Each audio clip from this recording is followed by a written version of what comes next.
इस टॉपिक के अंदर गाइस भगत सिंह जी के बारे में फैक्ट हम लोग को जानना है, राइट। काफी सारे फैक्ट्स हम लोग भगत सिंह जी के बारे में जानेंगे, और जो कंट्रोवर्सी जो आई है न्यूज में वो हमारे लिए उतनी काम की नहीं है, बट फिर भी इन जनरल पता होनी चाहिए आपको। जो फोटोग्राफ है भगत सिंह जी की, पंजाब चीफ मिनिस्टर, जो पंजाब के जो नए चीफ मिनिस्टर हैं भगवंत मान, इनके ऑफिस के अंदर भगत सिंह जी की एक फोटो लगाई गई है। तो पंजाब के सीएम भगवंत मान के दफ्तर में लगाई गई भगत सिंह जी की फोटो के ऊपर जो है वो विवाद हम लोग को देखने को मिल रहा है। तो ये फोटो के ऊपर जो विवाद है वो किस तरीके का विवाद है, ये कंट्रोवर्सी जो है वो किस तरीके की है। तो नए आप पार्टी के चीफ मिनिस्टर ने कहा है कि he dreams of creating an egalitarian Punjab that Bhagat Singh had dreamt of and sacrificed his life for।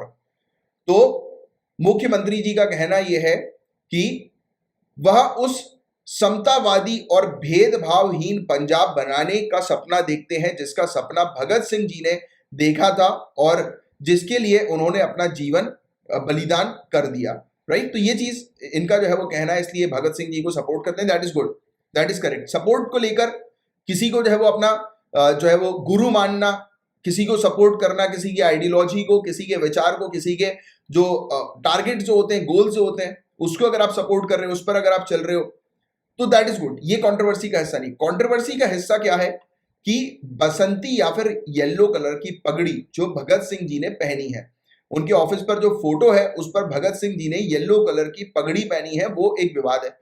अब आप बोलेंगे इस चीज को लेकर क्या विवाद हो गया? तो देखो, विवाद होते रहते हैं। अब ऐसे विवाद जो है वो एग्जामिनेशन में नहीं आते, बट जनरली आपको पता होना चाहिए। अब इसमें जो है ये फोटो की ऑथेंटिसिटी जो है उसके ऊपर जो है वो सवाल उठा दिए गए कि ऑथेंटिक फोटो नहीं है। पूरा मुद्दा यह है कि एक्सपर्ट्स ने यह कहा है कि अभी तक सिर्फ 4 ही ओरिजिनल फोटोग्राफ है भगत सिंह जी की। एक पिक्चर में वो बैठे हुए हैं जेल के अंदर, जिनमें उनके बाल पूरे खुले हुए हैं। दूसरी पिक्चर में हैट में देखे गए हैं, वो टोपी जो हम लोग को देखने को मिलती है उसमें देखे गए हैं वो। और 2 और ऐसी पिक्चर हमें देखने को मिलती है जिसमें उन्होंने सफेद कलर की पगड़ी पहनी है। और बाकी जितनी भी पिक्चर जो दिखाई जा रही है येलो कलर में या फिर ऑरेंज कलर के जो पगड़ी में, या फिर उनके हाथ में कोई वेपन है, ऐसी जो पिक्चर्स है वो सिर्फ इमेजिनेशन का एक प्रोडक्ट है। फोटोग्राफी हम लोग को देखने को मिलती है, फोटोशॉप के थ्रू जो है वो बनाई गई है, राइट। तो यही बस एक छोटी सी कंट्रोवर्सी है, राइट, जिसका कोई लेना देना नहीं है आपके एग्जामिनेशन से। बट यस, फोटोग्राफ के बारे में ऑथेंटिसिटी से रिलेटेड बाय चांस अगर स्टेट पीएससी पूछ ले, यूपीएससी तो नहीं पूछेगी, तो आपको इसका बस एक जनरल आइडिया होना चाहिए, राइट। तो मेन चीज जो है वो फैक्ट्स है भगत सिंह जी से रिलेटेड, जो कि अब ध्यान से सुनना आप। तो भगत सिंह जी का जन्म हुआ था 1907 में लायलपुर जिले के अंदर, जो कि अब पाकिस्तान में है। और ये एक सिख फैमिली में पले बड़े, और इनकी जो फैमिली जो थी वो पॉलिटिकल एक्टिविटीज में काफी ज्यादा डीपली इन्वॉल्व थी। और 1923 में भगत सिंह जी ने ज्वाइन करी थी नेशनल कॉलेज लाहौर के अंदर।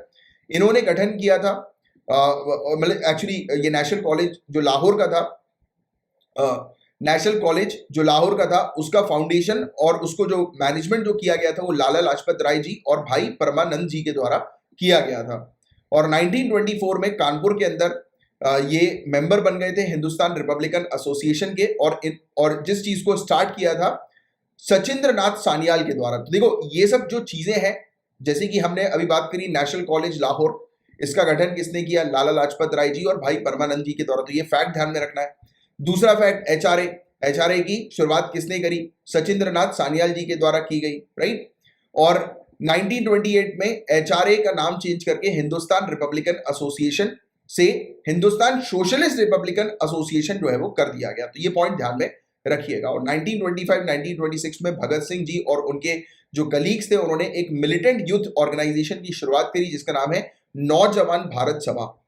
1927 में पहली बार ये अरेस्ट हुए थे। इनके ऊपर जो चार्जेस लगे थे वो काकोरी केस से एसोसिएटेड चार्जेस लगे थे, राइट, जिसमें इन्होंने आर्टिकल जो है वो लिखा था और विद्रोही रिबल के अंडर हम लोग को ये आर्टिकल देखने को मिला था। और साथ ही साथ 1928 में लाला लाजपत राय जी ने एक प्रोटेस्ट जो है वो किया था साइमन कमीशन के अराइवल को लेकर, गो बैक साइमन को लेकर इनका एक प्रोटेस्ट हम लोग को देखने को मिला था लाला लाजपत राय जी का।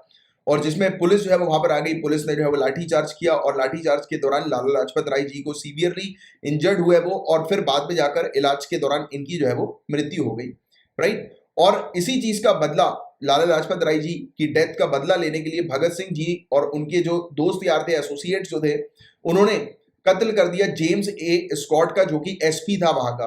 बट हालांकि रिवॉल्यूशनरी ने गलती से जेपी सॉन्डर्स को मार दिया, राइट। और ये इंसिडेंट जो है वो लाहौर कॉन्स्पिरेसी केस के नाम से काफी ज्यादा फेमस है। और भगत सिंह जी और बीके दत्त ने बॉम्ब भी फेंका था 8 अप्रैल 1929 में सेंट्रल लेजिस्लेटिव असेंबली के अंदर, राइट। और जो बॉम्ब जो फेंका गया था ये पब्लिक सेफ्टी बिल और ट्रेड डिस्प्यूट बिल के अगेंस्ट जो है वो फेंका गया था। मेन ऑब्जेक्टिव ये था किसी को मारना नहीं बॉम्ब के माध्यम से, बल्कि बहरों को सुनाना कि आप फॉरेन गवर्नमेंट के कंट्रोल में हो, बहरों को याद दिलाना, लोगों के अंदर अवेयरनेस क्रिएट करना कि आपको एक्सप्लॉइट किया जा रहा है। तो ये बॉम्ब जो था वो धमाके वाला था, आवाज के लिए था, राइट, लोगों को सुनाने के लिए, राइट, ना कि किसी को मारने के लिए। और दोनों ही भगत सिंह जी और बीके दत्त जो है उन्होंने अपने आप को सरेंडर कर लिया। फिर बाद में उनका ट्रायल चला कोर्ट के अंदर, राइट, और फिर उन्हें आजीवन कारावास जो है वो की सजा सुना दी गई। बट भगत सिंह जी को रीअरेस्ट कर लिया गया जेपी सॉन्डर्स के मर्डर के लिए और बॉम्ब मैन्युफैक्चरिंग के लिए लाहौर कॉन्स्पिरेसी केस के अंदर। फिर वो गिल्टी साबित हुए और फिर 23 मार्च 1931, ये डेट याद रखिएगा, तो लाहौर के अंदर सुखदेव जी और राजगुरु जी के साथ इनको जो है वो फांसी की सजा जो है वो सुना दी गई। और 23 मार्च 1931 को इनको फांसी दे दी गई। और 23 मार्च को इसलिए हम लोग शहीद दिवस जो है वो मनाते हैं, राइट, इनकी याद में। तो ये चीज़ आप थोड़ी सी ध्यान में रखिएगा। तो ये था गाइस पूरा ओवरऑल टॉपिक। मैं उम्मीद करता हूँ कि ये पूरी चीज़ जो है वो आपको अच्छे से समझ में आ गई होगी।